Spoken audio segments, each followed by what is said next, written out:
Hi guys, welcome to my YouTube channel. তো তোমাদের সঙ্গে আমি কিছু বিশেষ কথা বলতে চাই হেয়ার কাটিং অ্যান্ড স্মুথিং নিয়ে। আমি আজ থেকে 1.5 থেকে 2 মাস আগে আমার চুলে এই ট্রিটমেন্টটা করিয়েছিলাম।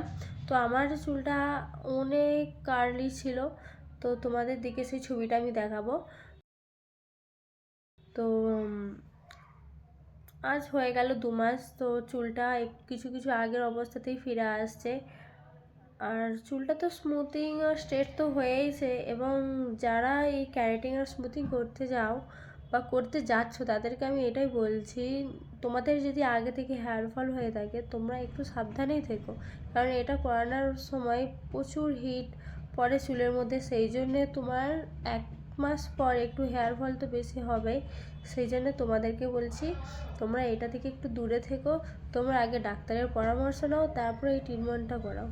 তো প্লিজ আজকের মতো এই ভিডিওটা তোমাদের যদি ভালো লেগে থাকে তোমরা লাইক শেয়ার কমেন্ট করো প্লিজ।